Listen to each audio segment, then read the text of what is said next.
कक्षा 10वीं विषय गणित अध्याय 4 समांतर श्रेणी में आप सभी का स्वागत करती हूँ।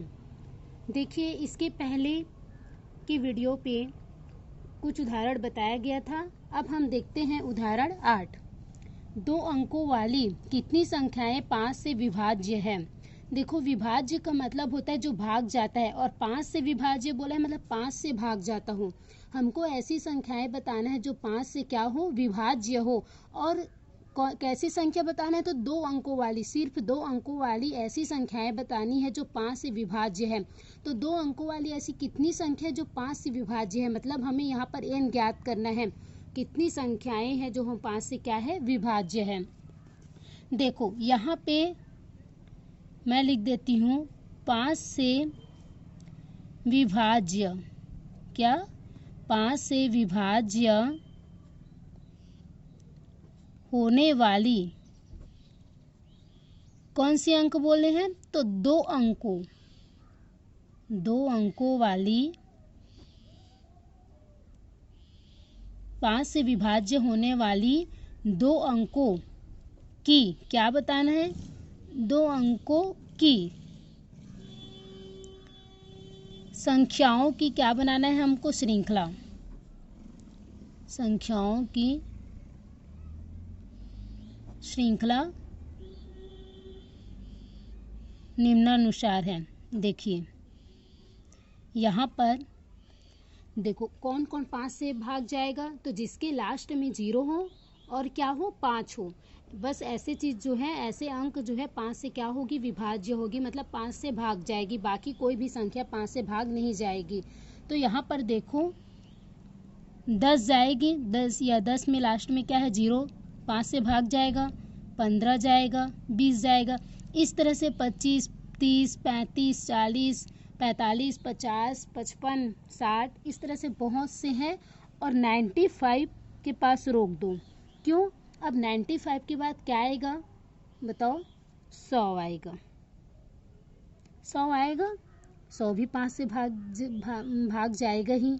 लेकिन यहाँ पर आप लोग देखो, हमें क्या बोला है, 2 अंक वाली ही बताना है, 3 अंक वाली नहीं। यहाँ पर 100 कितनी है, 3 अंक है, इसलिए इसको नहीं लेंगे, 95 ही इसका लास्ट होगा। तो चलो हम देखते हैं। इतना तो हमने लिख दिया, लेकिन बीच को और टोटल गिन करके कितने संख्याएं हैं जो 5 से विभाज्य है, यही हमको बताना है। अब आप लोग देख सकते हैं ये एक समांतर श्रेणी बन गया। तो हम लिख देते हैं यह एक क्या है, समांतर श्रेणी है। क्या है, यह एक समांतर श्रेणी है जिसका प्रथम पद, देखो कोई भी पद हमें ज्ञात करने के लिए प्रथम पद और सार्वंतर की तो जरूरत पड़ती है। तो इसका प्रथम पद क्या होगा, तो इसका प्रथम पद a बराबर 10, और सार्वंतर भी निकाल लेते हैं। तो सार्वंतर d बराबर क्या, तो दूसरा पद में पहला पद को घटाते हैं, तो 15 में 10 को घटाओ, कितना आ गया, 5। अब यहाँ पर देखो, हमको n पता नहीं है, बल्कि क्या पता है, nवां पद पता है, मतलब an पता है, और वो भी क्या है, लास्ट में क्या है, 95। तो nवां पद 95, और हमें ज्ञात क्या करना है, n। ऐसी कितनी संख्याएं हैं जो 5 से क्या है, विभाज्य है। तो n हमको क्या करना है, ज्ञात करना है।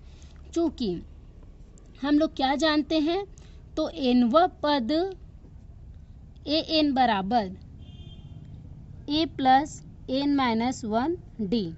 अब यहाँ पर a है, देखो an भी हमको पता है, कितना है, 95। a कितना है, तो 10, प्लस n क्या हमको पता है, नहीं पता है, उसको वैसे ही रखो, उसी को ज्ञात करना है। बल्कि इस बार ये पता है लेकिन n पता नहीं है। अब -1, और d कितना है, तो d है 5। चलो इसको हल करते हैं।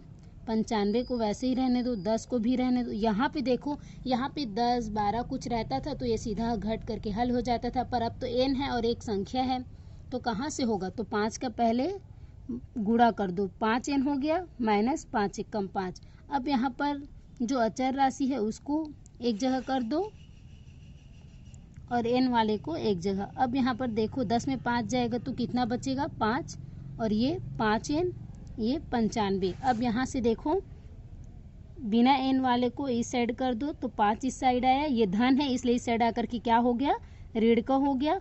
95 में 5 घटाओ कितना होगा 90 बराबर 5n। यहाँ से मैं इसको लिख सकती हूँ 5n बराबर 90।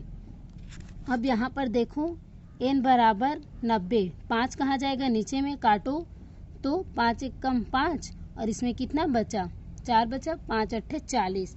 मतलब n बराबर जो 18 आया, यही 18 एक ऐसी संख्या है जो यहाँ पे और भी संख्याएं आएंगे जो 5 से विभाज्य होगा, है ना। तो टोटल यहाँ से लेकर यहाँ तक 18 संख्याएं हैं जो 5 से क्या है विभाज्य है। तो हम क्या लिखेंगे,